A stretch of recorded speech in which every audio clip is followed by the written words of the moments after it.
Ya, Assalamualaikum warahmatullahi wabarakatuh. Teman-temanku Ikepoin, kita ketemu lagi di episode berikutnya. Masih dari seri Inspirational Muslim Leader. Hari ini ada yang berbeda dari yang kemarin. Setelah kemarin kita bahas dengan Pak Muhammad Effendi. Beliau merupakan Direktur Operasional dari MRT Jakarta. Hari ini kita hadirkan Inspirational Muslim Leader yang lain. Kita telah kedatangan tamu, kedatangan narasumber, seorang pemimpin di atas pesawat. Kita kenal juga dengan nama pilot gitu ya. Ya kita hadirkan langsung nih Captain Oke Adenri. Ya, insyaallah. Assalamualaikum warahmatullahi wabarakatuh. Waalaikumsalam warahmatullahi wabarakatuh, Mas Arya. Cap, syukran nih udah meluangkan waktunya untuk datang ke Kui Kepoin di tengah-tengah kesibukan waktunya, masya Allah gitu ya. Alhamdulillah, terima kasih undangannya Mas Arya. Sama-sama Mas, sama-sama Cap. Nah sekarang gini Cap, kita mungkin teman-teman perlu tahu ya. Jadi Captain Oke ini adalah seorang pilot di salah satu perusahaan komersial. Kita boleh sebut namanya nggak apa-apa ya? Atau nggak perlu? Boleh ya. 6R ya. Jadi beliau pilot di maskapai 6R. Sampai sekarang masih terbang ya, Cap? Alhamdulillah masih terbang. Dan itu rute domestik ya, Cap? Rute domestik. Taib. Cap, cerita dikit dong sebelum kita masuk lebih jauh nih. Kalau pilot nih, itu tugasnya ngapain aja sih sebenarnya? Kan kita tahuin cuma ya udah bawa pesawat nih gitu. Nah, kalau pilot tuh sebenarnya ngapain aja tugasnya, Cap? Oke Mas, bismillah. Assalatu wassalamu ala rasulillah. Amabat. Untuk pilot sendiri ya, tugasnya di darat dan di udara itu beda ya. Beda. Kalau misalnya sebelum berangkat kita H-1 tuh karena sekarang pandemi kita ada tes PCR ke kantor dulu H-1 terus tes PCR. Setelah ada resultnya besok baru berangkat. Baru berangkat biasanya ditugasin langsung untuk terbang atau kita stay dulu. Kita terbang karena saya domestik ya, saya nggak terbang dari Soekarno-Hatta. Jadi saya berangkat dari Soekarno-Hatta ke Pontianak misalnya, atau ke Semarang. Dari situ baru saya menjalankan tugas. Baru akhirnya bawa pesawat sendiri dari situ. Pesawat sampai sana juga cek kesehatan, tensi segala macam, oke apa enggak. Terus cek dokumen, kita briefing, weathernya gimana, pesawatnya oke apa enggak. Kondisi pesawat, terus rute-rutenya gimana, nah terus kesiapan dari kru-krunya juga gimana. Nah, baru setelah misalnya oke semua, briefing sama FO namanya, flight officer ya, dispatcher namanya. Kalau misalnya penumpangnya udah oke, semua udah oke, pesawat juga oke, cuaca juga udah oke, baru kita terbang. Oke, itu berarti on the day-nya tuh ya, beberapa jam sebelum terbang. Nah, preparean itu makan waktu berapa lama biasanya, Cap? Kita 1,5 jam itu udah harus sampai di FLOP. FLOP itu adalah kantor ya, kantor di bandara. Kita harus ke kantornya 6R di bandara. Di situ kita briefing 1,5 jam, kita udah sign on. Itu dengan semua kru yang akan terbang tuh ya? Semua kru, kita bareng-bareng dari hotel tuh, naik transport di situ. Sudah sampai, baru kita briefing 1,5 jam, udah. Kalau misalnya semuanya udah oke, ready, kita insya Allah terbang. Dan itu dilakukan setiap mau terbang tuh, Cap ya? Setiap mau terbang. Entah dari sini ke sana atau sebaliknya begitu sama ya? Iya. Nah kalau jam terbang pilot nih dalam satu hari gitu ya, itu maksimal dia boleh bawa pesawat tuh berapa kali, Cap? Satu hari. Dalam satu hari itu 9 jam terbang. 9 jam terbang? 9 jam. Maksimum ya? Maksimum? Dengan dua pilot ya. Oh oke. Satu captain, satu first officer atau co-pilot yang biasa disebut. Itu di airlaw, di hukum penerbangan Indonesia itu 9 jam maksimum. 9 jam maksimum terbang gitu. Ya. Kalau misalnya duty time itu 14 jam. Dihitung dari dia tanda tangan sampai dia pulang ke rumah atau ke hotel lagi balik. Itu kalau landing, kalau dia terbang di atas 9 jam gitu ya. Ada nggak sih sebenarnya penerbangan yang direct langsung tapi totalnya di atas 9 jam? Kayak Jakarta Jeddah aja itu ya, paling makan waktu kan sekitar 8 jam lah ya. Nah ada nggak yang memang penerbangan tuh langsung sampai di atas 9 jam gitu? penerbangannya ada Mas, banyak macam-macam. Tapi memang mungkin consideration-nya dari maskapai itu berbeda-beda, mau langsung atau dia transit dulu. Oke. Kebanyakan rata-rata malah justru ambil transit ya, karena Transit kepentok si 9 jamnya itu ya. Tapi kalau misalnya krunya ditambah, itu juga flight hours duty atau duty time-nya juga ditambah juga Mas. Oh gitu. Jadi berpengaruh dari itu ya. Jadi semakin banyak officer yang di atas, kru di atas tuh, maka semakin panjang benar. juga jam yang Makin bisa nambah ya. jam terbangnya juga. Oke, Masya Jadi kalau Allah. penerbangan jarak jauh, misalnya Jakarta, Amsterdam gitu, mesti nggak cuma 2 orang doang, mesti ada ekstra kru juga. Ekstra kru. Paling tidak bisa bergantian istirahat di atas pesawat. Bener, Mas, gitu ya. Nah, ya, tayo. Nah, itu luar biasanya ya teman-teman ya. Jadi udah tahu sekarang nih bahwa pilot itu kerjanya nggak cuman bawa pesawat doang gitu ya, tapi memastikan memang si krunya dalam kondisi yang maksimal gitu ya. Bener. Fit, prima. Jadi ketika akhirnya kita terbang pun dalam kondisi yang memang semua dalam keadaan yang oke lah gitu ya. Iya. Yang sehat. Apalagi cuaca lagi seperti ini dan baru masih pandemi lah ya. Betul. Jadi kita harus make sure semuanya, nggak cuma krunya tapi penumpangnya juga sudah melalui ikut protokol ya. Protokolnya. Oke. Cap, ini sedikit nggak usah cerita terlalu panjang, nggak apa-apa deh. Kenal sunnah di mana, Cap? Kenal sunnah, Masya Allah, tahun 2016 Mas. 2016. Jadi ceritanya tuh qadarullah, handphone saya tuh hilang Mas waktu main futsal. Subhanallah. Terus saya nggak ada alat komunikasi di rumah, ada tablet. Ada tablet tapi nggak bisa komunikasi karena saya belum bisa beli kartunya. Akhirnya saya beli kartu untuk komunikasi. Kartu perdana tersebut ada gratis 50 giga selama 3 bulan. Jadi 150 giga tuh saya pakai nonton buat nonton. Waktu itu saya lagi senang anime tuh. Udah tamat. Tapi masih ada sisanya lagi. Saya lihat di salah satu stasiun televisi ada anak dari Kiai Haji Zainuddin MZ. Saya kangen tuh sama beliau. Saya coba nonton di YouTube gitu. Ustadz Zainuddin MZ kan ceramahnya lucu-lucu dulu tuh.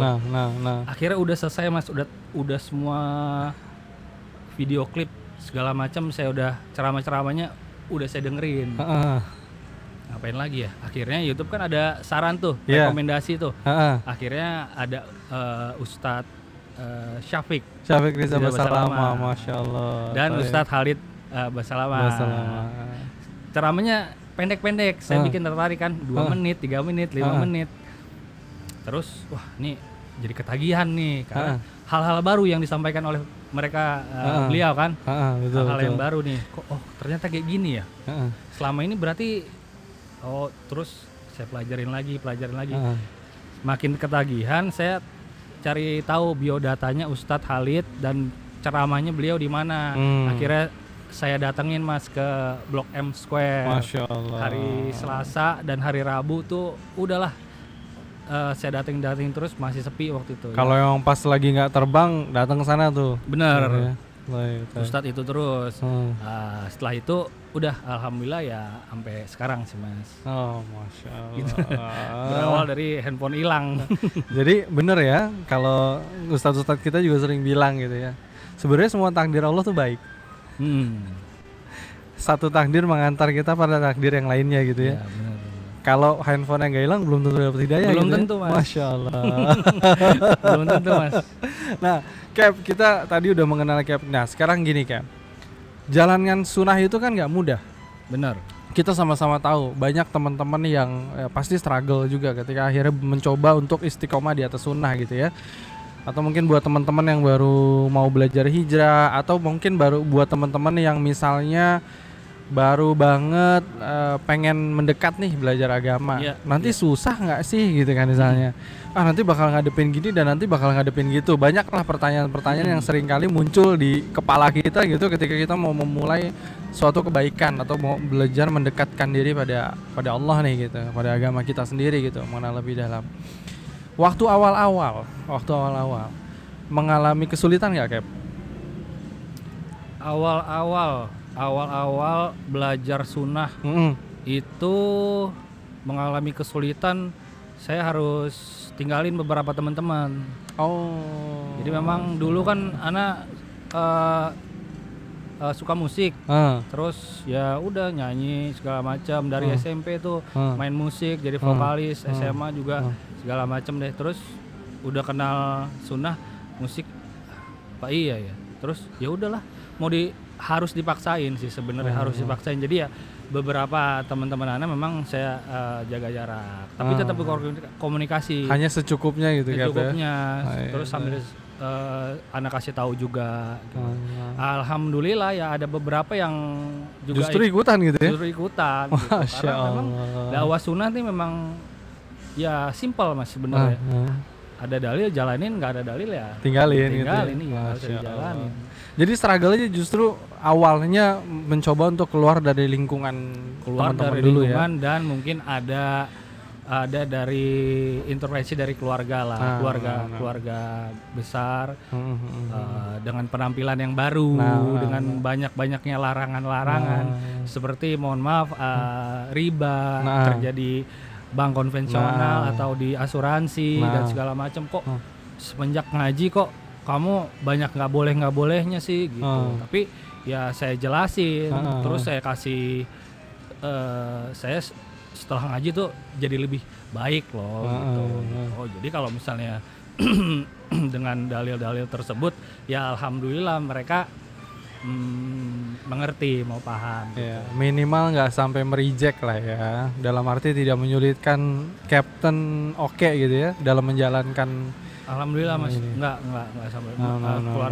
Keluarga saya sih ya silakan, kan nggak ada yang buruk gitu, dan juga alhamdulillah jadi ada ilmu-ilmu baru gitu yang bisa di-sharing gitu.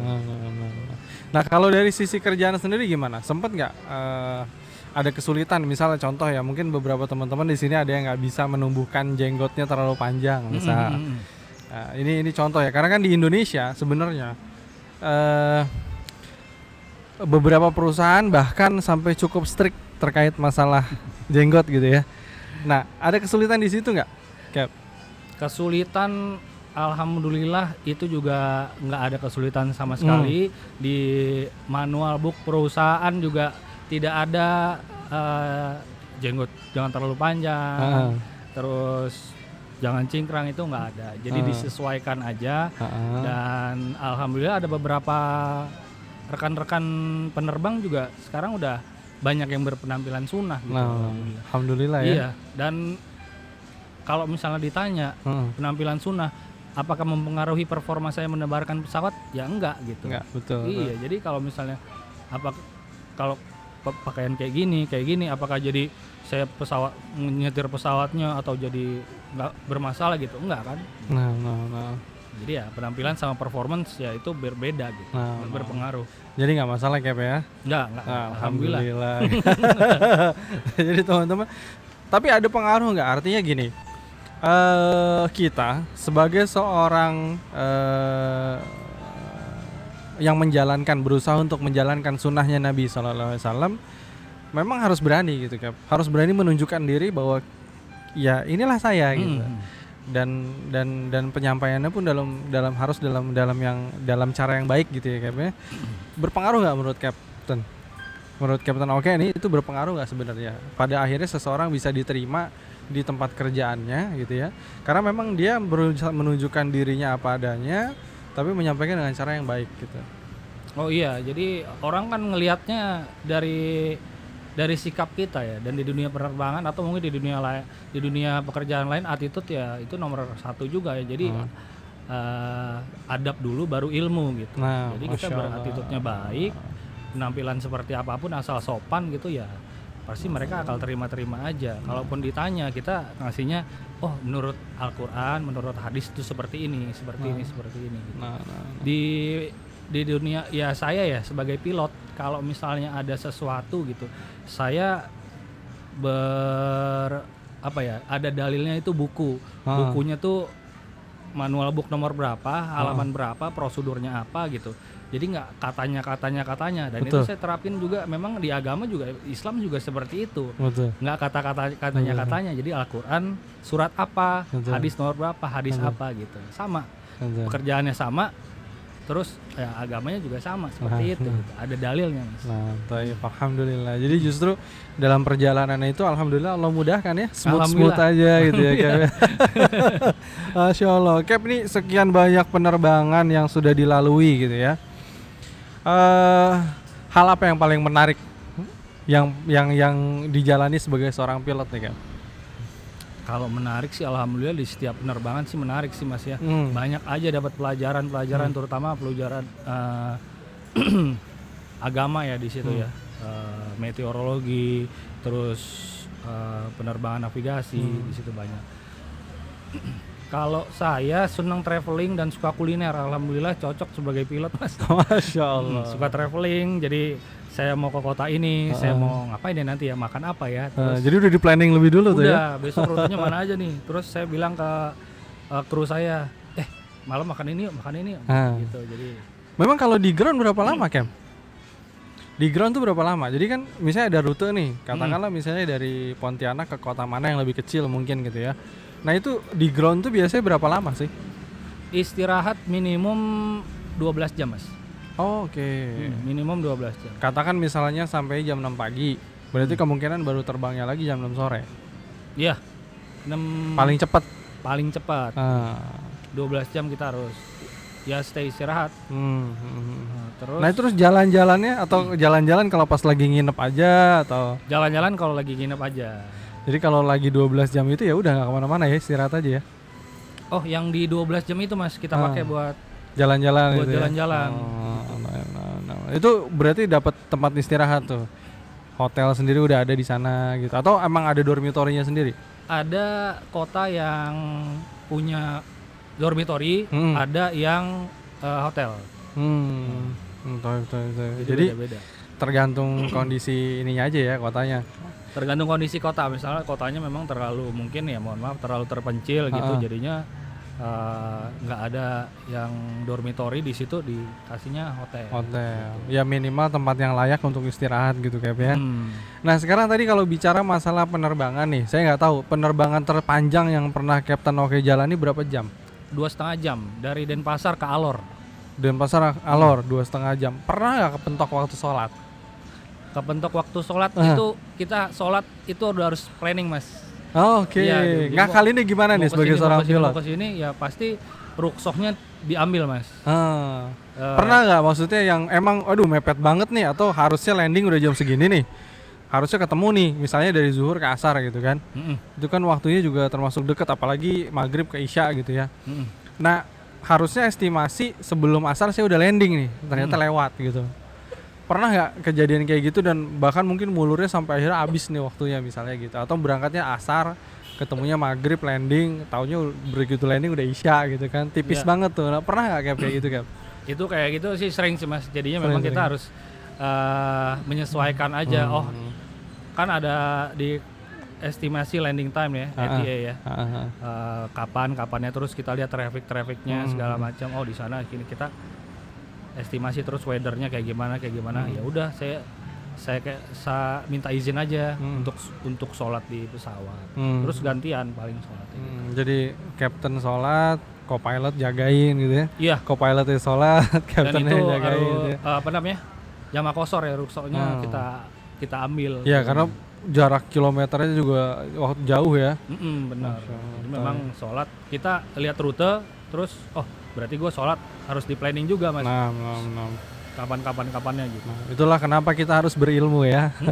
Jadi memudahkan kita juga untuk mengestimasi apa yang harus kita lakukan gitu Cap. Benar. Apalagi saya kan safar terus. Jadi memang harus ngeplan sholatnya kapan, di mana gitu. Kalau mau lor gimana sholatnya. Kalau dari gaya hidup Cap, banyak orang yang pasti kan wah pilot jam terbang kenceng lah gitu kan, dari segi penghasilan dan lain-lain. Mungkin dari gaya hidup kan, misalnya ada juga beberapa yang berpikir pilot mah gaya hidupnya foya-foya lah misalnya. Itu gimana Mas kalau dari segi itu Cap? Ya itu salah satu cobaan dan ujian juga sih sebenarnya. Gimana kita manage duitnya ya Mas ya. Ada-ada aja. Tapi kalau misalnya ngikutin gaya hidup ya nggak habis-habis gitu kan. Kalau hidup ya semuanya pasti hidup. Tapi kalau gaya hidup ya belum tentu semua orang bisa ngikutin. Gitu. Jadi ya balik lagi kalau misalnya datang seperti itu sebisa mungkin ditahan aja. Gitu. Kalau misalnya lagi futurnya kita harus sudah tahu nih batasannya itu sampai mana. Paksain untuk balik lagi ke kajian ilmu. Kalau saya sih datang aja tuh kajian ilmu, paksain aja tuh. Nanti recharge lagi. Ngecas ya. Balik lagi, recharge lagi. Oh, masih banyak kurang-kurang. Yang penting kita sadar kalau kita tuh lagi futur gitu, Mas. Jangan sampai jatuh banget futurnya gitu. Paksain lagi aja, Mas. Dan murojaah ya, muhasabah diri. Ini gue salah di mana nih sampai futur kayak gini. Gitu.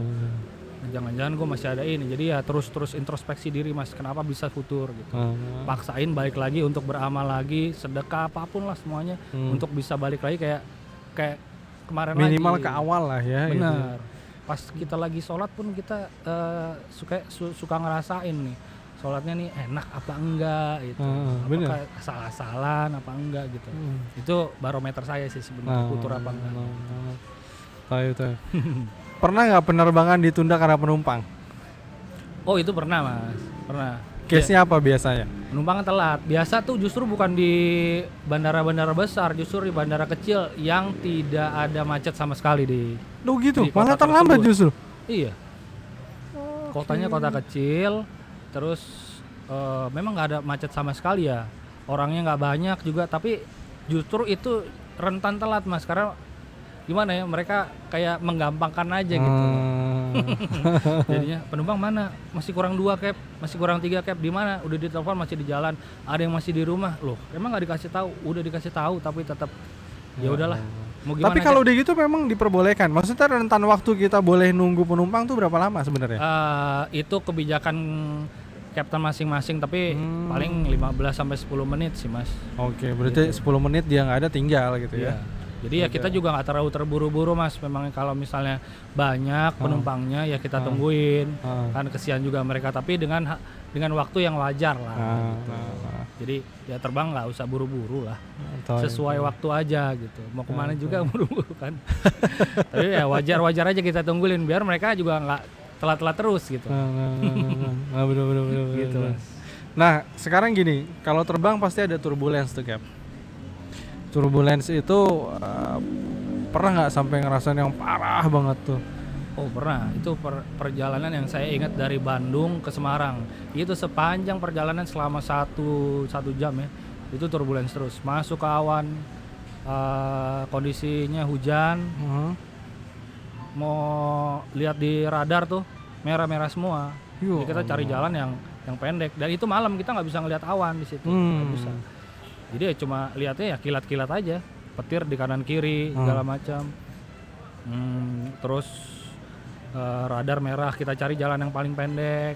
Jadi ya selama 1 jam, dan landing di Semarang itu dengan keadaan anginnya lumayan kenceng Mas. Masya Allah. Kenceng. Itu pesawat apa tuh Cap? Saya terbang pesawat ATR Mas, ATR 72-600. Oke. Baling-baling dengan penumpang 74 orang. Ya. Itu dari Bandung ke Semarang, itu saya ingat banget tuh. Ya memang sepanjang cuaca memang lagi musim hujan itu Mas. Dan itu malam ya? Dan take off dari Bandung itu sore sampai Semarang tuh jam 7, jam setengah 8. Karena kondisi cuaca itu, harusnya normalnya berapa jam? Normalnya 50 menit. 50 menit. Jadi 1 jam lebih lah seingat saya ya waktu itu ya.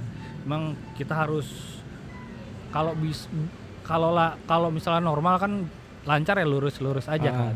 Kalau ini kita kanan kiri kanan, oh di sana merah, di situ ungu lebih parah lagi daripada merah, magenta tuh. Kita harus melipir kanan kiri, terus ngereduce power, speednya harus dikurangin, segala macam Mas. Jadi kalau misalnya di Semarangnya weathernya jelek, kita harus planning untuk pindah lagi kemana, divert kemana gitu.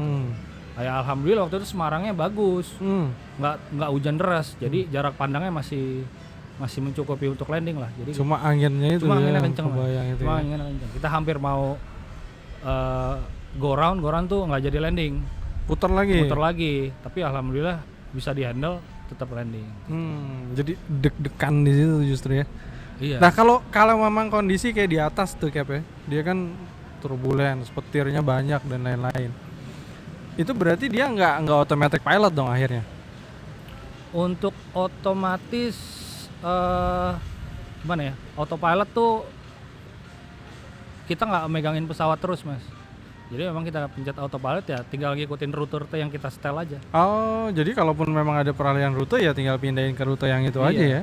Jadi kita pindahin ke lewat komputer aja.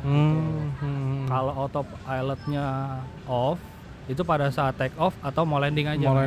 Jadi dua itu aja tuh ya. Di dua itu fase itu aja. Pada saat climbing itu juga udah on autopilotnya. Untuk belok kanan ke kiri ya bisa kita setel sendiri. Atau mereka udah ngikutin rute-rutenya sesuai yang kita atur di dalam komputer. Jadi kalau lagi kondisi turbulence parah nih, perasaannya gimana tuh? Campur aduk kah atau? Pertama pasti kan penumpang panik dong. Penumpang panik kan pasti karena turbulensinya pasti lumayan tuh. Nah yang dilakukan seorang kapten pada saat kondisi kayak gitu apa? Yang pilotnya sendiri juga pasti akan merasakan ya takut muncul gitu ya Cap ya. Nah ini gimana caranya tuh Cap menangani situasi yang kayak gitu Cap?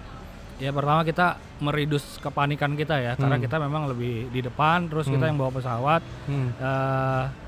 meminimalisir lah turbulensi yang kita dapat gitu. Dan itu bisa diminimalisir tuh turbulensi itu? Diminimalisir dengan cara cari jalan-jalan yang lain. Cari jalan yang lain yang lebih aman, lebih safe walaupun itu harus muter Mas. Gitu. Terus ya kalau misalnya udah usaha semaksimal mungkin namun tetap ada hujan atau turbulensi ya memang harus dilaluin gitu. Menenangkan penumpang, ada nggak yang pernah panik gitu penumpangnya? Mungkin ada yang sampai pingsan atau ada yang sampai pernah ada nggak kondisi yang penumpangnya sampai out of control gitu? Biasanya ditenangin sama pramugari. Kalau misalnya pramugari nggak bisa, baru lapor ke kokpit gitu. Tapi alhamdulillah selama ini memang sudah dihandle sama pramugarinya Mas. Paling ya ada sih yang muntah-muntah gitu, turbulence ya wajar lah. Yang paling agak serem sih ya penerbangan di daerah Papua Mas, karena banyak gunung di sana. Tapi diterbang tetap di atas gunung kan sebetulnya? Terbangnya di antara gunung Mas. Karena pesawat saya baling-baling, jadinya tidak bisa terbang yang terlalu tinggi gitu. Jadi terbangnya harus antara gunung. Jadi kanan kiri saya tuh gunung, terus kabut-kabut. Gitu. Jadi itu penerbangan di Wamena, di Pegunungan Jaya Wijaya daerah situ. Luar biasa ya. Itu cukup menegangkan lah, tapi ya udahlah kita jalanin. Jadi justru terbang di lereng gunung tuh lebih luar biasa tuh ya. Apa faktor yang jadi hal yang kemudian membuat penerbangan itu jadi jauh lebih sulit kalau terbangnya itu di lereng gunung Papua itu? Apakah misalnya anginnya atau cuacanya yang lebih nggak bisa diprediksi? Faktornya apa biasanya Cap? Angin Mas, anginnya karena memang angin kan kayak air aja tapi memang nggak kelihatan ya. Jadi pada saat angin jalan terus terbentur kanan kiri gunung itu anginnya jadi berubah dan kecepatan anginnya bisa berubah setiap saat gitu. Efek yang dirasain pesawat apa? Efek yang dirasain pesawat salah satunya ada turbulensi kencang gitu ya. Pada saat mau landing kita harus siap siaga terus ya, jagain pesawat. Karena mungkin ada tiba-tiba ada angin yang tiba-tiba kencang, tiba-tiba pelan. Kita harus menyatu dengan pesawat lah istilahnya kalau pada saat mau landing ya. Itu gitu, kalau bandara di daerah Papua sana, itu dia ada yang di lereng gunung gitu memang bandaranya. Ada Mas, macam-macam di sana.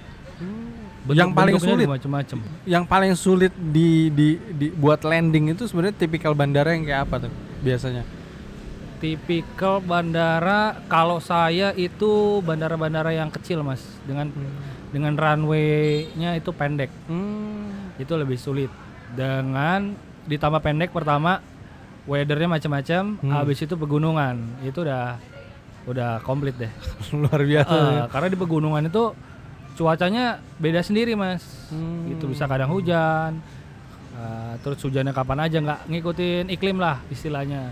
Juga anginnya juga berubah-berubah gitu. Kebentur kanan kiri, ditambah lagi runway-nya tidak terlalu panjang, pendek. Jadi ada kemungkinan ketika landing bumpingnya lumayan tuh ya, gitu ya, lebih terasa mungkin ya.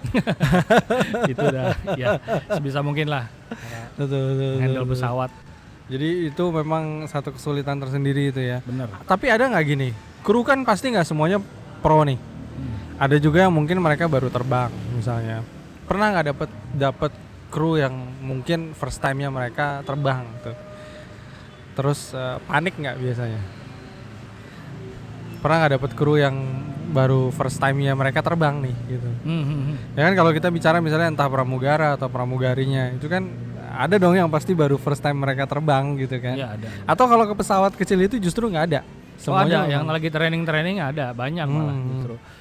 Ya kita udah tahu dia lagi training, terus kita bikin suasananya serelax mungkin gitu. Jadi ibaratnya ya kita ajarin semua, justru bukan makin bikin dia ditanya-tanya terus makin tegang kan.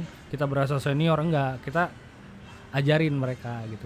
Biar mereka relax gitu. Oh terbang ternyata kayak gini gitu. Terus dibikin notes apa aja yang kesalahan hari ini. Biar dipelajarin lagi, terus besoknya stepnya apa lagi gitu. Jadi dirangkul lah. Betul. Jadi nah kalau kondisi-kondisi yang kayak gitu gimana? Yang menimbulkan kepanikan pasti ya kalau umum namanya pesawat turbulence di atas pesawat lah ya. Itu yang kondisi normal membuat cukup panik misalnya. Nah itu kalau anak-anak baru itu kan biasanya pasti mentalnya belum siap nih yang kayak gitu-gitu. Pernah nggak ngadepin yang gitu sampai mungkin pramugarinya dari belakang yang udah senior telepon Cap ini gini gitu? Saya sendiri dulu pada saat training mas langsung dihadapin sama weather yang buruk mas. Itu udah apa terbang kayak gini terus bertanya-tanya apa kayak gini setiap hari gitu. Jadi saya bertanya-tanya gitu pada saat training. Ternyata ya alhamdulillah di awal udah dikasih kayak gitu, jadi pada saat penerbangan reguler udah biasa aja gitu. Kalau misalnya anak-anak training yang macam-macam ekspresinya ya ada aja sih mas, ada yang apa gue bisa jadi pilot ya, jadi kayak sampai sedown itu sampai segitunya ya nyeselnya. Iya. Waduh tahu gini nggak jadi pilot gitu ya. Apa gini gue nggak bisa, itu gue nggak bisa. Apa iya gue bisa jadi pilot, apa sedown itu sampai gitu. Ada yang segitunya ya. Karena memang mungkin pertama persiapannya kurang, tapi alhamdulillah lama-lama juga bisa juga mas. Tapi semua memang kalau dia baru awal terbang kan mereka akan training nih, atau misalnya pilot gitu ya, dan semua memang akan mulai belajar dari first officer gitu ya, as co-pilot. Itu berapa lama sampai akhirnya dianggap bahwa lu bisa nih bawa pesawat sendiri akhirnya gitu? Stepnya agak panjang sih mas. Kita misalnya mau terbang pesawat ATR lah, atau Boeing atau Airbus gitu. Jadi kita harus belajar dari ground. Kita ada tes tertulis, sistem segala macam prosedur. Tes tertulisnya ujiannya udah lulus di negara. Lalu next stepnya simulator. Simulator itu ada beberapa jam. Ada yang simulatornya dari yang tidak bergerak sampai bergerak motion ya, full simulator. Terus ujian, setelah ujian dari negara passing itu ada confident flight. Confident flight tuh kayak sirkuit training lah, muter-muter aja. Ngerasain nih pesawat tuh ternyata kayak gini gitu. Itu udah selesai baru kita line training. Line training tuh training beneran. Itu selama paling minimumnya 75 jam man. 75 jam. 75 jam itu dari negara ya. Tapi perusahaan bisa melebihkan lagi biar lebih strict. Itu minimum doang 75.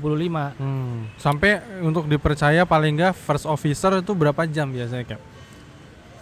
Setelah 75 jam lulus, misalnya dicek nih ya. Dicek sama negara, sama orang perhubungan, itu lulus.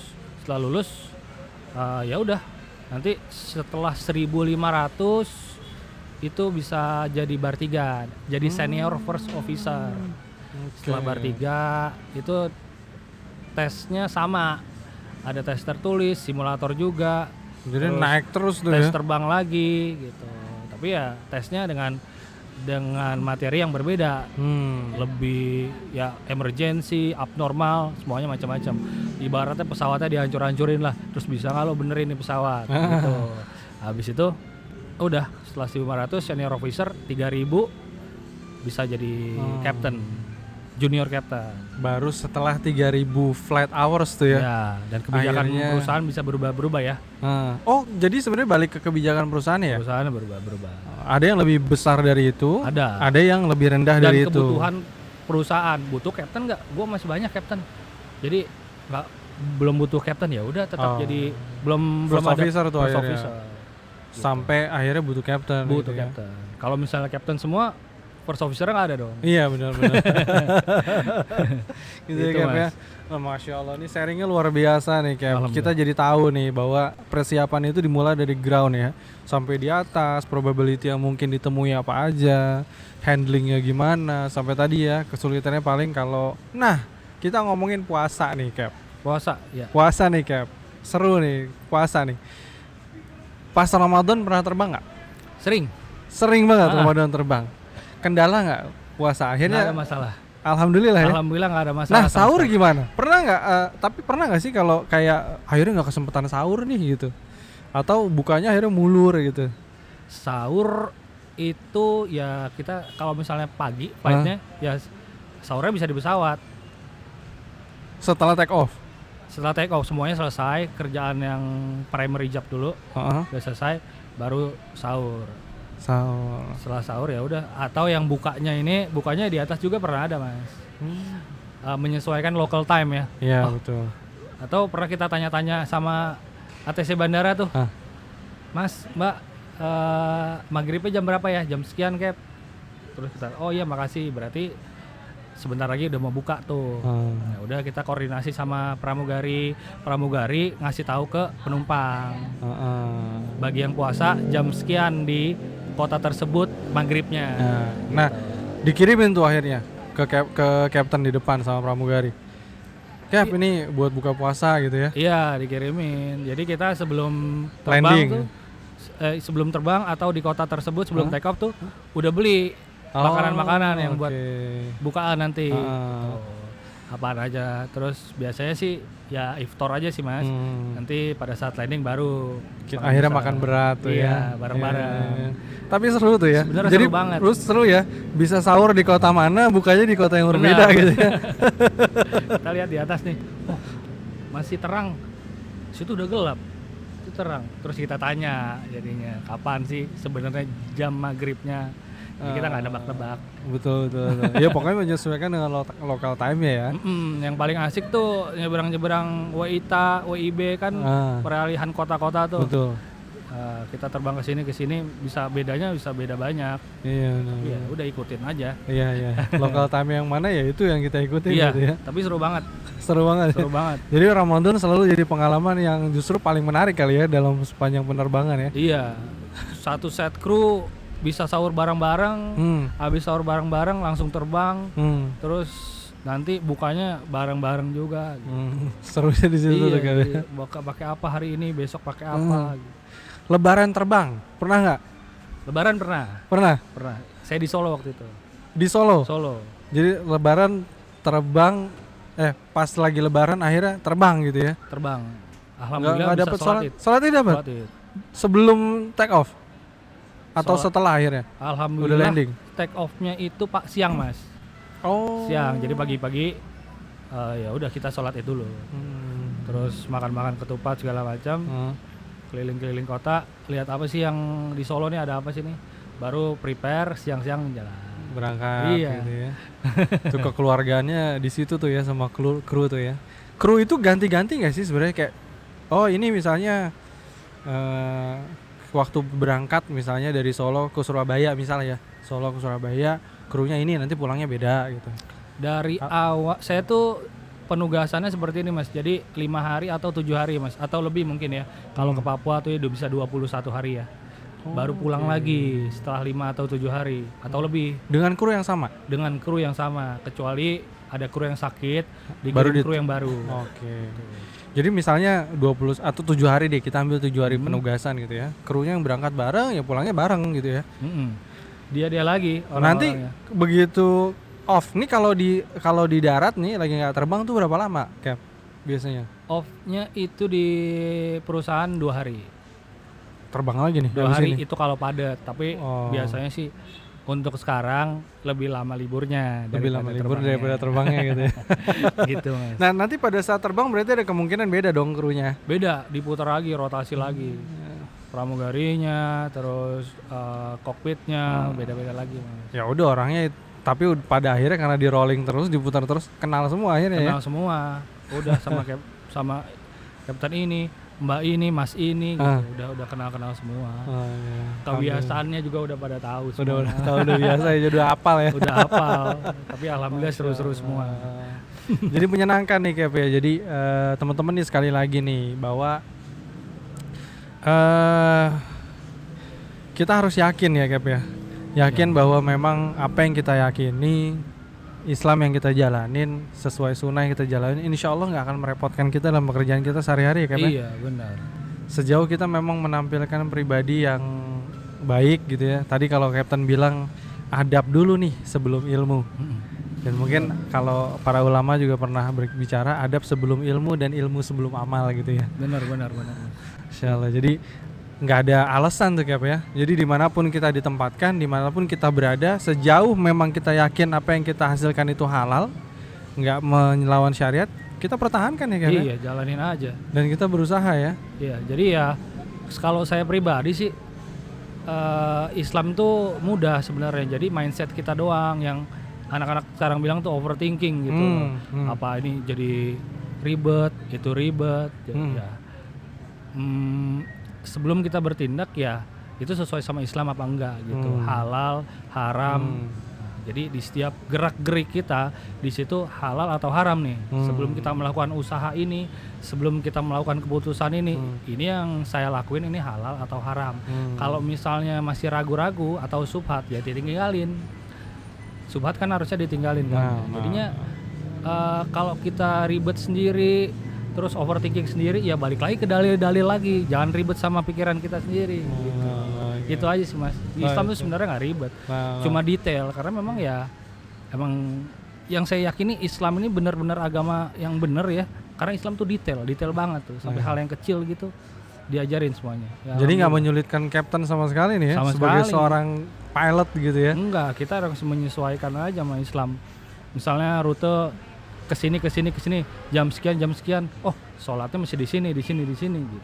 Udah gampang kan. So time managementnya harus bagus ya, Cap ya. Cuma one step ahead aja, tapi one step aheadnya itu pertama untuk agama dulu, baru untuk kerjaan. Masya Allah. Gitu. Jadi dunia untuk akhirat nih Cap ya. Bener. Masya Allah. Kasih tips dong Cap buat temen-temen yang mungkin nih pengen mulai kepo soal Islam. Saya harus mulai dari mana sih sebagai seorang yang mulai belajar agama.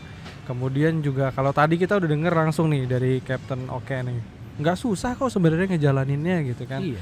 Kasih tips dong buat teman-teman biar mereka tuh yakin gitu bahwa menjalankan agama ini bukan sesuatu yang pada akhirnya merepotkan kita gitu. Iya. Ya banyak-banyak untuk belajar, menggali ilmu gitu. Ambil baiknya gimana ya, ada peribahasa tuh ada yang bilang ambil baiknya dulu deh. Tapi kan kita nggak tahu, kita namanya baru belajar kan, mana tahu kita baiknya ataupun yang jeleknya gitu. Dari saya ya paksain untuk belajar, paksain, buang tuh overthinking, buang tuh yang ragu-ragu gitu, apa yang ada di kepala, ntar gue kayak gini, ntar keluarga gue gini, kerjaan gue gimana, udah nanti Allah mudahkan semuanya, Allah pasti mudahan. Nggak semua takdir Allah itu baik, menurut kita doang itu jelek gitu. Tapi Allah yang menciptakan kita, waktu kita kecil, waktu kita bayi, segala macam kita nggak mikirin ke depannya gimana, makan apa. Tapi kenapa kita pas besar kita jadi overthinking, jadi ribet sendiri gitu. S1, S2 aku makin jadi ribet, pikiran dunia. Udah Allah atur semua, jalanin semuanya. Yang baik-baik itu diambil semuanya. Tentu yang baik sesuai syariat gitu ya, sesuai sunnah ya. Sesuai sunnah, benar. Jadinya ya udahlah, nggak usah mikir macam-macam. Allah pasti takdir, Allah tuh pasti baik. Namanya hidup pasti nggak di atas terus, pasti ada di bawah gitu. Jadi ya walaupun kita di bawah, itu tetap baik dari Allah. menurut kita doang jelek. Tapi semua takdir itu baik karena Allah lebih sayang ke kita lebih daripada ibu kita sendiri. Masya Gitu. Allah. Taib. Syukran jazakallah khair Captain Oke untuk sharingnya hari ini luar biasa. Semoga pasti banyak nih beneran dari kemarin tuh banyak banget yang kepo dong pengen tahu nih pilot gimana sih gitu ngejalanin agamanya tuh gimana sih, susah apa enggak, terus pengalamannya apa aja. Terbayar nih ya teman-teman, hari ini kita udah datengin Captain Oke hari ini sharing juga pengalamannya sama teman-teman semua gitu ya, jadi lebih tahu bahwa dari memang teman-teman hijrah itu nggak ribet gitu ya. Hijrah itu nggak ribet, Islam itu asik gitu ya, ngejalanin sunnah juga nggak seribet yang dibayangin. Ya udah jalanin sekarang aja, nggak usah banyak mikir-mikir, jalanin aja terus. Jalanin aja, langsung hijrah, langsung jalanin, Allah yang tuntun gitu kan ya. Iya, kita nggak tahu mau hidup sampai kapan kan. Masya Allah. Jadi ya kalau ada kebaikan langsung ambil. Belum tentu dari dikasih 2 kali. Iya, masih dikasih napas sama Allah. Syukran Cap, jazakallah khair sekali lagi, barakallahu fiik. Salam untuk keluarga di rumah. Siap. Dan semoga selalu dalam lindungannya Allah. Amin ya rabbal alamin. Semoga di lain waktu juga Allah mudahkan kita lagi ketemu. Amin. Nggak cuma di podcast tapi di kajian juga. Benar, gitu kan. Amin. Masya Allah. Assalamualaikum warahmatullahi wabarakatuh Cap. Dan saya tutup podcast kita di hari ini dengan doa kafaratul majelis. Subhanakallahumma wa bihamdika asyhadu an la ilaha illa anta astaghfiruka wa atubu ilaik. Sampai ketemu lagi teman-teman di next episode di Inspirational Muslim Leader. Bye bye.